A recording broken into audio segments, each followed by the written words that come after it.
Well, welcome, ladies and gentlemen, to a rather impromptu, very timely press conference and conversation with leading national security and intelligence professionals involved in the debate about the National Security Agency reforms, as they're called, and other changes in prospect to the intelligence practices, policies, and programs of the United States that we anticipate President Obama will be addressing in a speech tomorrow. My name is Frank Gaffney. I am the president of the Center for Security Policy, and very pleased to be welcoming you to this program in the presence of some of the men and women that I admire most and am most privileged to work with in the work of the center. These are all individuals with extraordinary records of service to our country in various capacities. They have come together, as have a number of others who could not be with us today, but who have nonetheless lent their names to a very important open letter, which we have just sent to the President of the United States, urging him to be mindful of certain principles that we believe ought to govern the practice of intelligence by the United States and any decisions made to restrict our capabilities to do it. The 6 principles, which we'll be talking about today, are accompanied by 4 recommendations that are somewhat overarching recommendations, but nonetheless we believe should be very much involved in the shaping of the President's decisions about changes he thinks might be in order, and the congressional response to those decisions that we expect will be coming up shortly. Let me just mention several of the people who have lent their name to this open letter to President Obama and who could not be with us, and then I will introduce the gentleman and lady who are. The 81st Attorney General of the United States, Michael Mukasey, R. James Woolsey, former Director of Central Intelligence, the Honorable Fran Townsend, former Homeland Security Advisor to the President, General Michael V. Hayden, former CIA Director and National Security Agency Director, John Bolton, former U.S. Ambassador to the United Nations, the Honorable Michelle Van Cleave, former National Counterintelligence Executive, Congressman Alan West, Joseph Schmitz, former Defense Department Inspector General, Ambassador Roger Noriega, served as both Assistant Secretary of State for Western Hemisphere Affairs and U.S. Ambassador to the Organization of American States, Andrew McCarthy, former federal prosecutor who was responsible, among other things, for the successful prosecution of the blind sheikh, who was convicted of conspiracy to try to blow up the World Trade Center the first time around, and Dan Gallington, former General Counsel of the Senate Select Committee on Intelligence and Deputy Counsel for Intelligence Policy at the Department of Justice. These men and women, as I say, have lent their names to this letter, speaking on their behalf and in their own right, of course, are several others who I'm very pleased to say were able to join us today. We're going to lead off with Congressman Pete Hoekstra, former chairman of the House Permanent Select Committee on Intelligence, now retired from the House, but still very actively engaged in this public policy arena. I'm very pleased to say he has just joined a valued colleague and collaborator in many of these very important national security debates, the Investigative Project on Terrorism. Welcome, Congressman Hoekstra. Next, we'll hear from Lieutenant General William G. Jerry Boykin, United States Army retired. His most recent duty post in a long and extraordinary career of service in uniform and in civilian roles was as Deputy Undersecretary of Defense for Intelligence. We will then hear from Fred Fleitz, a career intelligence professional with 20 years or so of service in the CIA. He also worked with Congressman Hoekstra on the Permanent Select Committee on Intelligence in the House. He and our next speaker, Claire Lopez, just completed a very important study, we think, a detailed examination of the findings and recommendations of the so-called Independent Review Commission, whose recommendations President Obama is going to respond to tomorrow. This is available at the Center for Security Policy's website, securefreedom.org. I commend it to all of you. They will discuss a bit some of its findings and conclusions. And finally, last but certainly not least, Admiral James A. Ace Lyons, former Commander-in-Chief of the Pacific Fleet, Chairman of the Center for Security Policy's Military Committee, and our cleanup batter. With that, Congressman Hoekstra, welcome. Thank you again for joining us, and the floor is yours. Thank you. Thanks, Frank. Let me put this in a little bit of context. It's September of 2004. I'm coming back from August recess, and I'm the newly appointed chair to the Intelligence Committee. You may remember that was a mid-session change when Porter Goss became director of the CIA. I come back to Washington, and the first call that I receive is from the White House. And they said, "We need you to come to the White House and meet with the Vice President." I said, "Great. What do I need to prepare? Who do I need to take with me?" And they said, "Don't worry about it. Just come and meet with the Vice President." The next day I was in the White House meeting, walked into the Vice President's office, and it was the Vice President, myself, and one of our co-signees, Mike Hayden, who at that time was head of NSA. At which point in time, the Vice President and Michael Hayden take me through the initial programs that constituted the NSA surveillance program at that time.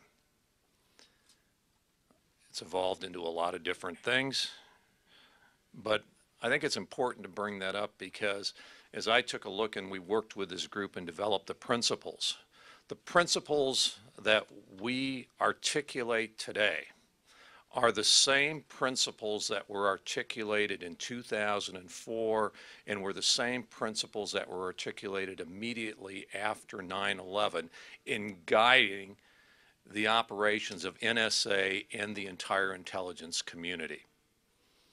The first principle was a recognition, and Senator Feinstein stated this about a month ago. I believe she was on CNN. Where she basically came out and said, America is as threatened, the world is as dangerous of a place today as it was in the days leading up to 9/11, and talked about the impact and the threat from radical jihadists who want to establish the caliphate and implement Sharia law. This is coming from the Democrat chairwoman of the Senate Intelligence Committee. So the first principle is we need to recognize that the environment today is as dangerous, if not more dangerous, than what we experienced in 2001, what we were experiencing in 2004. And in that type of environment, intelligence is the tip of the spear to keep America safe. We need a robust intelligence community to fight and combat the kind of threat that America faces today. That meeting also indicated that even though at that time it was a gang of 8 program, a limited participation of who was actually aware of the program, that under the Constitution and under the way that we do oversight in the intelligence community, it embraces all 3 branches of government, the executive branch, the courts, and Congress, in a bipartisan way to steer the activities and to make sure that the intelligence community stays in its lanes when it's doing their work, which is our second principle, is that we need strong, robust, bipartisan, all-inclusive of all branches of government to do rigorous oversight of the intelligence community. Foremost among that is, as articulated in that meeting, in many subsequent meetings as we met with NSA and other agencies, foremost of importance to the intelligence community is to make sure that we protect American civil liberties. Parallel to that is a recognition that along with American civil liberties, those of us that are the benefits of the protections of the Constitution, we have rights and responsibilities that go along with that, and the combination of rights and responsibilities are unique to those of us that are protected by the U.S. Constitution.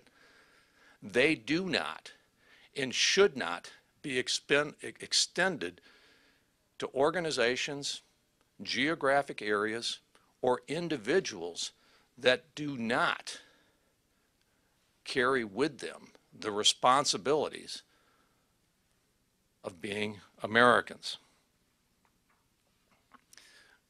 In the 6.5 years that I had the opportunity to either be the chairman or the lead Republican on the House Intelligence Committee, and this is where the whole dialogue and the whole experience with Mr. Snowden becomes very interesting. I have a great appreciation for whistleblowers. Repeatedly, we would get information from the intelligence community that would encourage us to look at certain parts of the community that whistleblowers believed were not receiving proper oversight or believed needed additional oversight. And sometimes we found that the whistleblower gave us great insights and provided us with significant direction that was helpful for us to conduct the congressional work that was assigned to the Oversight Committee. So one of our principles is that we need to make sure that there is a structure and a format that allows for whistleblowers, people within the community, to be able to come to Congress and to share their concerns or their observations with us. And this is not just unique to the intelligence community. Before I headed up the Intelligence Committee, I headed up the Oversight Committee for Education and Labor. And we found that for holding bureaucracies accountable in the education and with the labor departments, whistleblowers were frequently very helpful in enabling us to do our job effectively.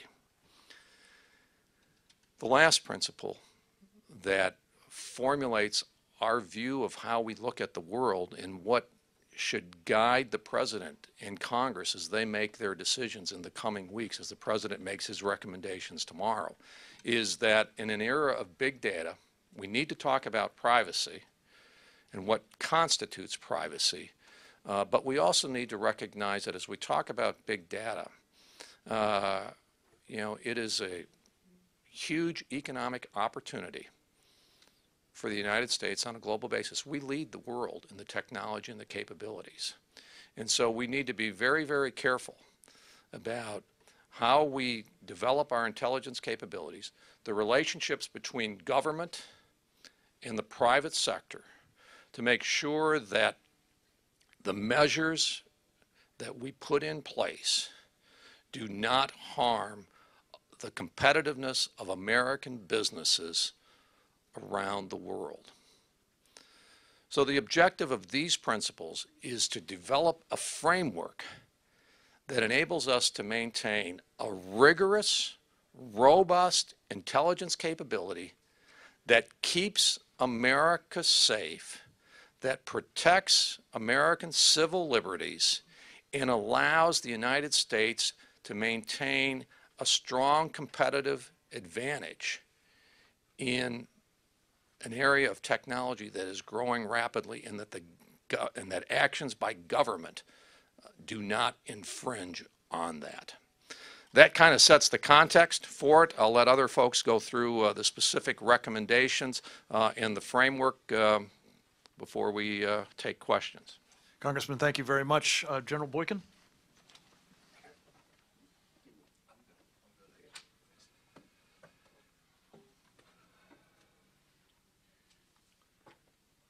I'm Jerry Boykin. I spent my last 4 years of service as the Deputy Undersecretary of Defense for Intelligence, and as such, I spent a lot of time before Mr. Hoekstra's committee. He was always very kind to me, and listen, I think it's important to reinforce something that Mr. Hoekstra said, and that is the nature of the threat. You know, Al-Qaeda is not on the ropes. Al-Qaeda has not diminished, and there was a report I saw today that indicated that, in fact, they were growing, and we've known that for quite some time. It's just taken a while for the media to catch up with the realities of Al-Qaeda and the Muslim Brotherhood. It's important to understand these are sophisticated enemies. They use the latest technology. They are well financed, much of which is with petrodollars. But they are a serious, sophisticated adversary, and they do pose an existential threat to the very future of America. Now, back in 2003, when I came into the Department of Defense and got into the intelligence community, I had many sessions with both Mike Hayden, who was then director of NSA, and then later Keith Alexander, both of whom are very committed patriots, both of whom I trust explicitly, and both of whom assured me in our discussions, which occurred over a period of about 4 years, that they had the same concerns that I did, and those concerns were the potential for a program like this to get out of hand. And I believe that they both put in place good oversight. Mr. Hoekstra's committee certainly provided that oversight as well from a congressional perspective. I am not one who wants to sacrifice any of my constitutional liberties. But as I balance my understanding of the nature of the threat against the need for a program like we have here, I come down on the side of ensuring that we have the proper oversight, that we have the proper mechanisms in place, which I believe both Mike Hayden and Keith Alexander put into place. I don't think that we can go forward with an expectation that we're going to be able to properly defend ourselves as a nation if we don't retain this program. The last thing we want to do is cede any ground to our enemy, especially an enemy that is sophisticated as the terrorist network that is operating against us with a single purpose in mind, and that is really to destroy America, and by doing so to destroy Western democracies, which are a huge threat to their plans for the future. So I would say that I consider myself a patriot. I consider myself a concerned American who believes in the Constitution, who wants to preserve that Constitution and wants to ensure that our individual civil liberties and our individual rights that are provided by that Constitution are preserved. But I also want to see that my children and grandchildren have a safe and secure future. And I think that this program, with the proper oversight, with the proper mechanisms built into it to ensure that the civil liberties are protected, is essential to the future of America and certainly to the future of those that I hold dear. So I advocate that the President of the United States continue this program, but ensure that it does have the proper oversight and the proper mechanisms that will make this thing successful. General Boykin, thank you very much. Next up, we have Fred Fleitz, one of the co-authors of a study entitled A Critique of the Recommendations by the President's Review Group on Intelligence and Communications Technologies. Thank you, Frank. I come to this issue with 25 years experience working for the CIA, the Defense Intelligence Agency, the Central Intelligence Agency, the State Department and the House Intelligence Committee staff. I am a senior fellow with the Center for Security Policy, and I'm also chief analyst with lignet.com. Frank Gaffney asked my colleague Claire Lopez to look at the 46 recommendations by the President's Review Group on Intelligence and Communications Technologies, and we've been working on that for about a month now.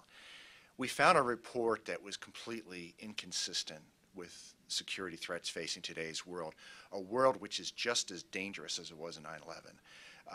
The world we're facing today has sophisticated enemies, both terrorist groups and nation-state adversaries of the United States that are increasingly tech-savvy. And our intelligence agencies have some pretty remarkable capabilities, not just to keep up with our enemies, but to stay ahead of them. And what's happened with the compromises of these programs by Edward Snowden, 1.7 million classified documents, that he has undermined these programs and has hurt national security. The 46 recommendations we found seem to be oblivious to these threats, place enormous bureaucratic restrictions on crucial intelligence programs, will hamstring some of them that they're useless, and I think will provide protections to terrorists and enemies of the United States. Claire's going to talk about that latter point. I want to talk about primarily the 215 metadata program, but I want to first stipulate that there are some aspects of this report that we think are promising. It calls for making the NSA director a Senate-confirmed position. We find that unobjectionable. It calls for steps to be taken to improve the security clearance process and the security of classified networks. Obviously, Edward Snowden exploited holes in the security clearance process and in the process to get access to classified networks. Major steps have to be taken to fix this, and the review group was right by flagging those issues. Most of the report focuses on the 215 metadata program. This is a program where NSA is collecting phone records, not the contents of telephone calls, hundreds of millions of records, and it is processing these to try to find difficult to determine links between terrorist suspects. It is a program that is carefully overseen by the FISA court, by the House and Senate Intelligence Committees, and by other executives in the executive branch. I've been on the House Intelligence Committee. I know how carefully this program has been overseen. The review group admits that they found no evidence that this program has been abused, but they still want to put enormous restrictions on it because of the potential that it might be abused. This is a standard that could be used to shut down almost every intelligence program. It could be used to stop every law enforcement program. Will we say to a cop in the street, well, you have a nightstick and a gun, it might be abused, so we're going to put enormous restrictions so the cop can't use these tools he uses to protect us? Of course not. But that's really where we're going with the mindset by this panel, which I think was extremely unrealistic. An argument has been made by the panel and by opponents of the metadata program that has not been successful. However, Michael Morell, a former acting CIA director, said in a Washington Post editorial last month that if this program existed in 2001, it could have stopped the terrorist attacks on the United States of 9/11. Could have stopped them. So how can this program have no value? How can it not be crucial when a former acting CIA director makes such a statement? Senator Feinstein raised this point at a Senate Judiciary Committee hearing this week, but something very interesting happened at this hearing that I think anyone looking at this issue should take account of. The members of the review panel were asked at the hearing, raise your hand if you agree with Michael Morell's op-ed that the 215 program, the metadata program, could have stopped the 9/11 attacks. The members didn't want to do that. The reason was, they said, is that this is a question they did not look at. This program was designed to stop the 9/11 attacks from reoccurring. How could a panel looking at these programs not consider such a question? In my view, this is an instance of either willful blindness or, frankly, incompetence. I'm gratified that there's some evidence in the press today that President Obama may be moving away from some of these troubling recommendations. And I think that's all to the good, because these programs are keeping us safe in an increasingly dangerous world. And my colleague Claire Lopez is going to talk about some of the specific outrageous recommendations that this panel makes that I think is important that the President reject to promote U.S. national security. Thank you. Fred, thank you very much. Claire Lopez, as advertised, co-author of a critique of the recommendations of the review group.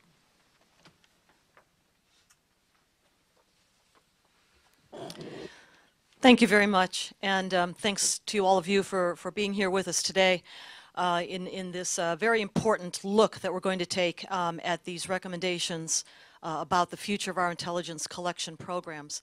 I am Claire Lopez. I'm a senior fellow with the Center for Security Policy, and I come to this issue like Fred, who spoke just before me, as a career veteran of the Central Intelligence Agency.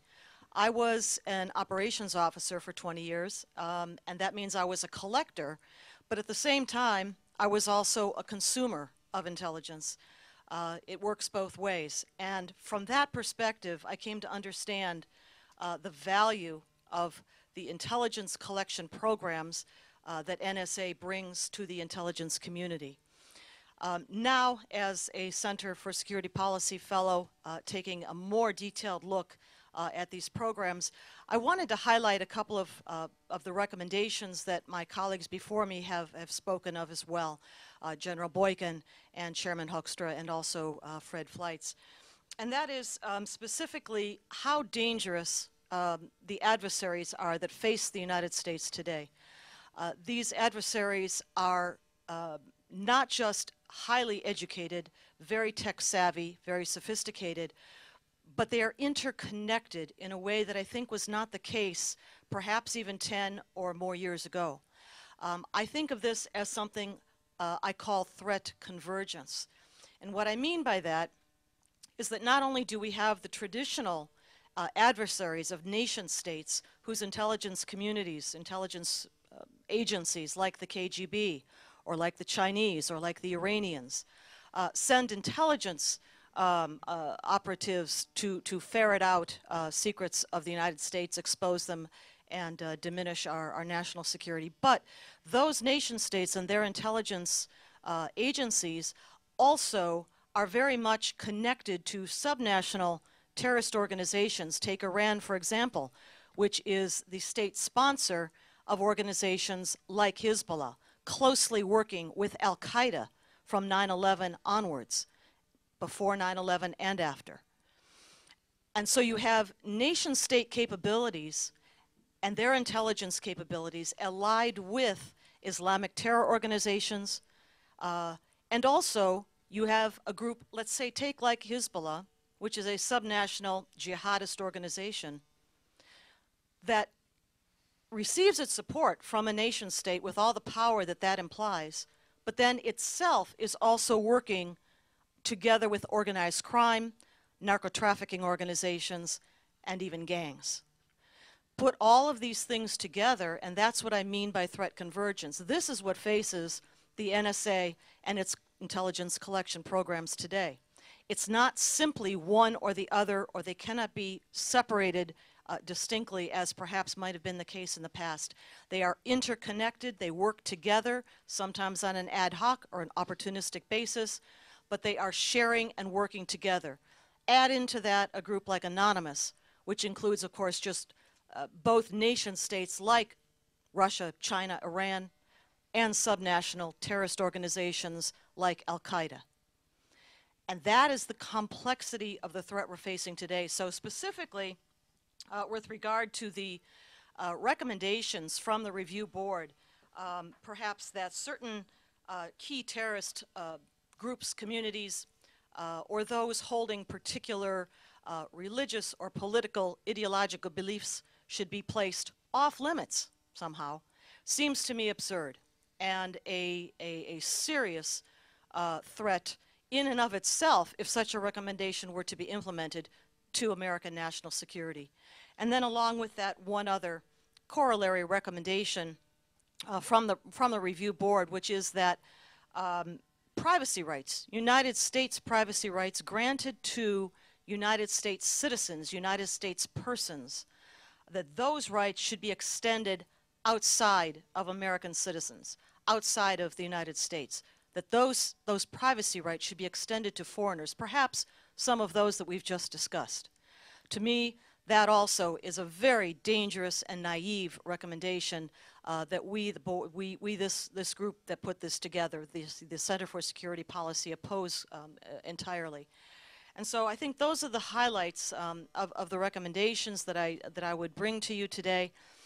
And again, I want to echo what those who've spoken before me have said, and that is that within a properly supervised program under rule of law and with proper oversight from all three of our branches of the United States government, the executive, the legislative, and the judiciary, these programs can be effective, they have been effective, and we need to make sure that they can keep on being effective. Thank you. Claire, thank you, and thank you very much to you and Fred for this very important contribution to our understanding of the challenge that we're facing today as the President prepares to make his recommendations. As our cleanup matter, I'm very pleased to have Admiral Ace Lyons join us. Admiral, over to you.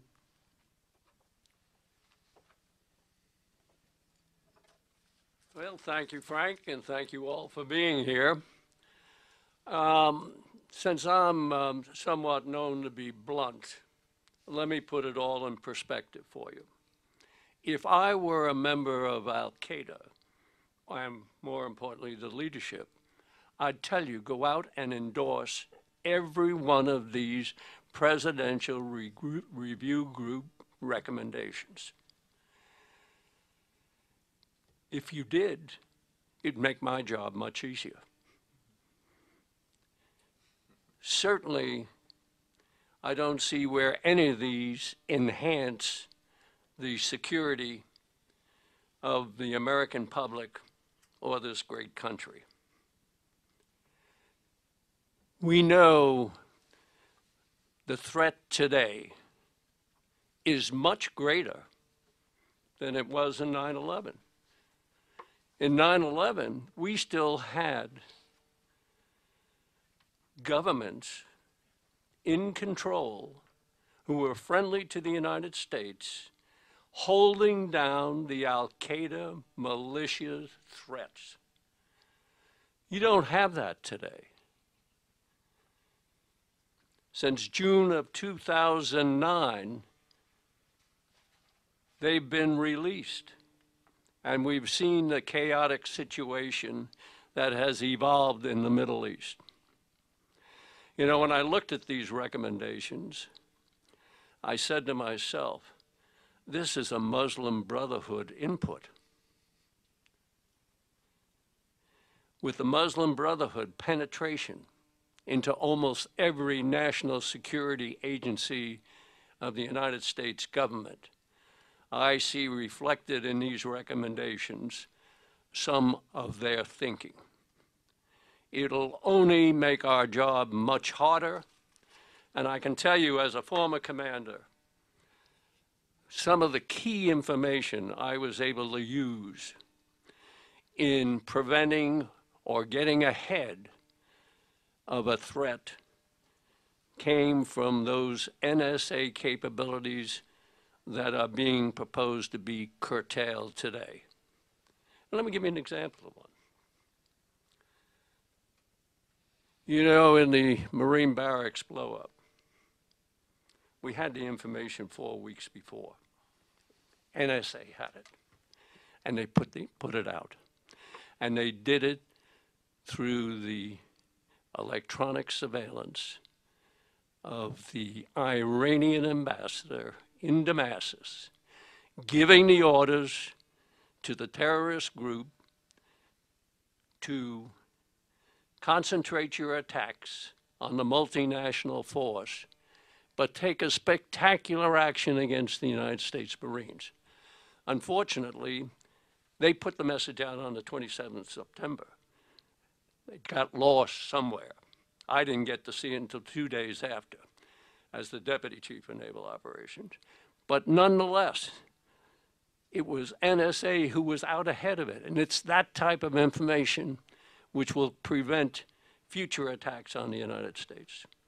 So I thoroughly concur with the group's recommendations here, and I would urge you to support it as well. Thank you. Admiral, thank you. Let me just share explicitly, as Congressman Hoekstra did, the principles, the nature of these recommendations that are contained in the letter that was sent to the President today.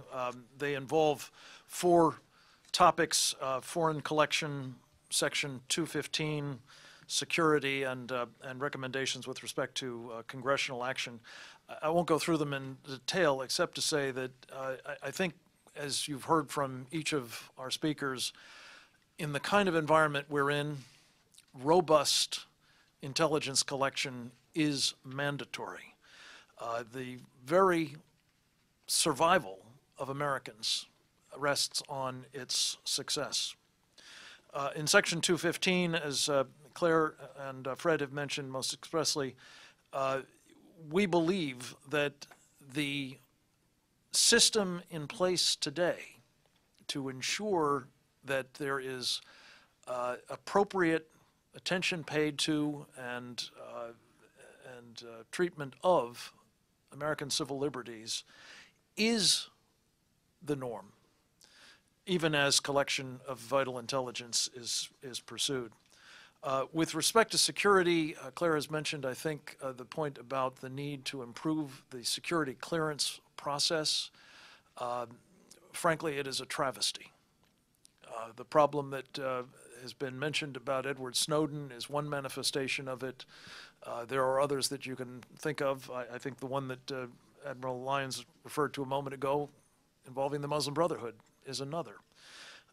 At the minimum, as we emphasize in our recommendations, a need to know, a standard practice for many, many years ought to be reestablished, and those who have systems administrating authorities, as did Edward Snowden, need to have the latitude that they enjoy properly restricted under this kind of approach. And finally, with respect to Congressman Hoekstra, of course, knows a lot more about these folks than we do, but we believe that they have clearly got an important role to play. I must say for myself that I've been increasingly concerned at the extent to which the administration has been taking liberties with what have traditionally, historically, and constitutionally been the responsibilities of the Congress. This is an area in which Congress needs to play a check and balance role as well, especially if the President, I think quite mistakenly, decides to embrace some of the recommendations that have been described in Fred and Claire's analysis as so deficient. With that, we'd be delighted to open it up to questions. Please identify yourself and what organizational association you may have, and wait for the microphone, and we will be happy to take your questions. Are there any questions? Yes, sir. How are you? I'm Ramad Hani from USA Today. And I apologize if this is addressed in your paper.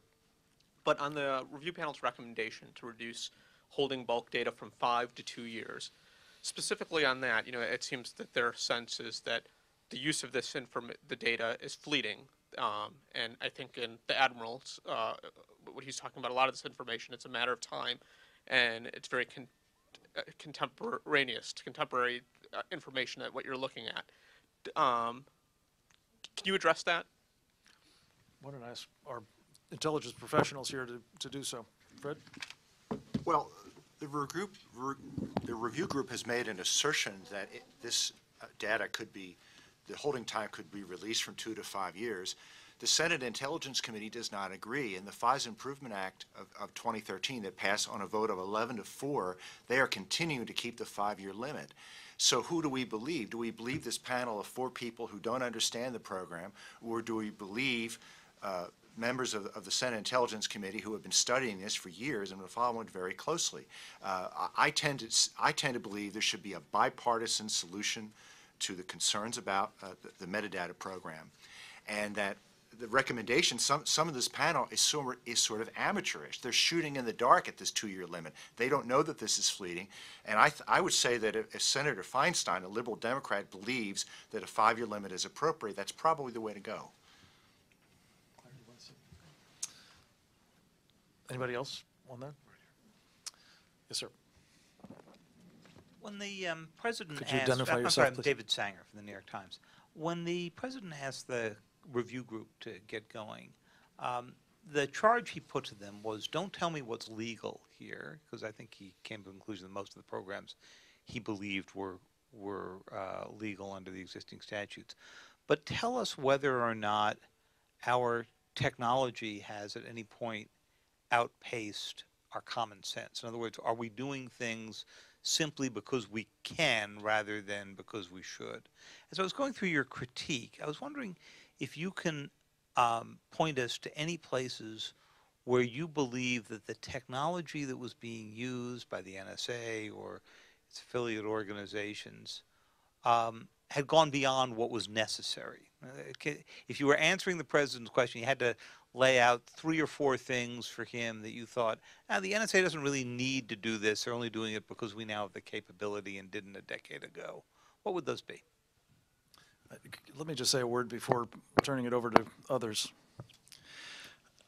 I'm glad you asked this question, particularly, David, because, of course, with your piece yesterday, we have kind of an object lesson in why some of these capabilities have to be expanded to the extent that they are compromised by the press, by people feeding the press, by leakers, by others. I think it creates a situation in which to recover needed insights into what the people that each of us have in our way described as not only tech savvy, but very disciplined when it comes to matters of operational security. To get inside those operations, something we used to do through human intelligence and that has become harder and harder to do in recent years, is something that technological means of collection must provide.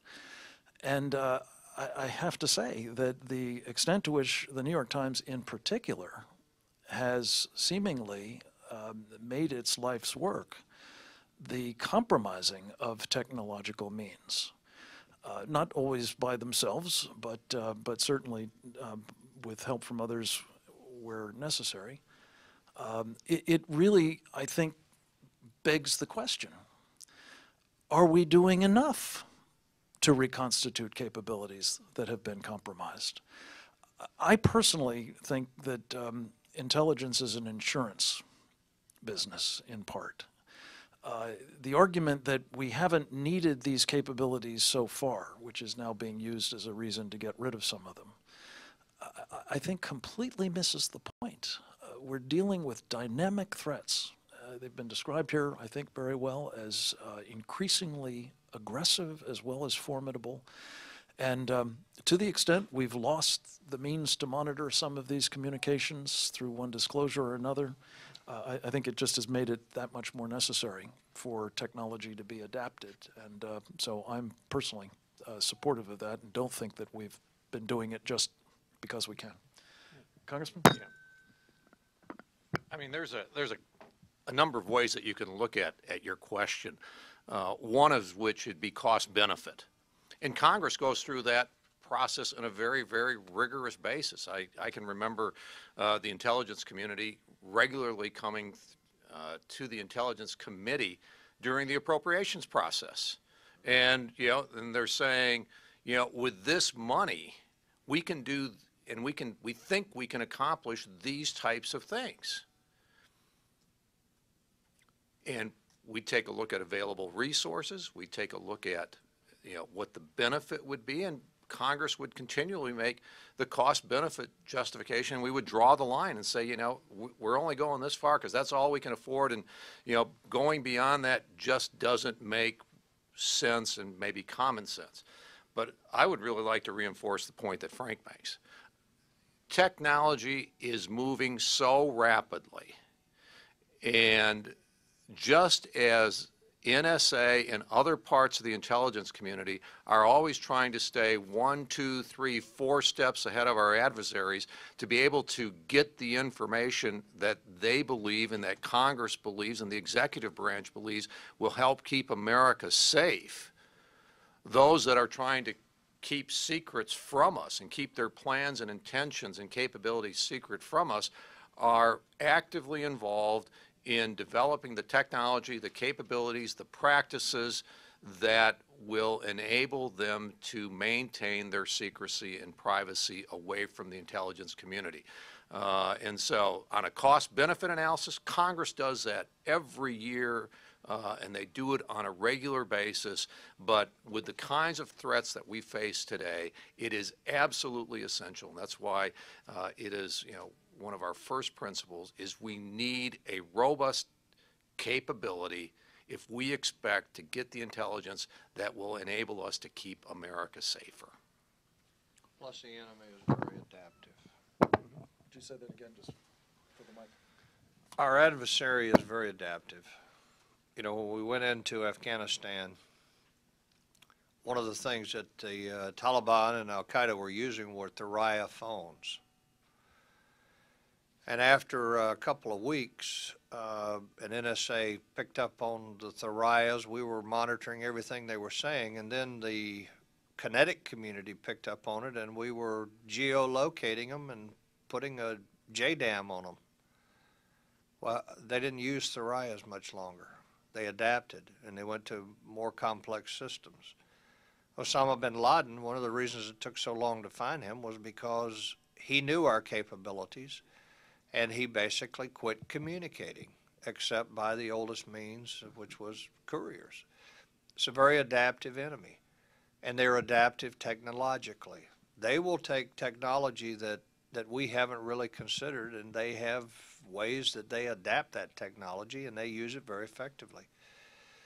So as Chairman Hoekstra was saying, I remember being before his committee and during that budget cycle and when the appropriations bills were coming up, and what we had to do was make a compelling case that even though this is a capability that you may not see the value in now, we have an idea of what the enemy is doing and where they're going with their technology, and we need to get ahead of them. So I don't think, I think it's a good philosophical question, but I don't think we're using technology just because we can. David, I would add, it's not that NSA is engaged in unnecessary collection programs, but I think there are programs, such as programs involving big data, enormous data sets that may be larger than NSA can process right now, that needs to be further studied. Now, the recommendations in the review group treats big data in a very negative way, as if it is only a threat. We see it as a threat and as an opportunity. We have to better study what big data can accomplish to promote our national security. We also have to study some of the unique questions that arise related to the relationship between private companies and intelligence agencies and the American privacy. That's why we called for this to be looked at. Now the review group calls for it to be looked at also, but only in a negative sense, as a threat to privacy. We think this is a much bigger issue that, frankly, we don't fully understand how to use big data, and the intelligence community is just learning how to use it. So I don't call that unnecessary collection. I see it as a cutting-edge collection method that needs to be further studied. One last point, and then we'll open it up again. One other thing that is worth mentioning in this regard, as I think you all know, is there are a bunch of other people who are mining big data in a very aggressive way. In fact, there are some of the companies that the review group thinks we ought to entrust with control of this data. And it is an interesting question, and perhaps if Fred's suggestion is taken to heart, it will be the subject of a further review by Congress or others as to whether the kind of, invasions of privacy that the Googles and other internet providers are engaged in routinely, and it seems with increasing innovation, represent the kind of troublesome invasion of individual Americans' privacy that one would think some of the people who are so concerned about these government agencies would be at least as concerned about. Are there other questions?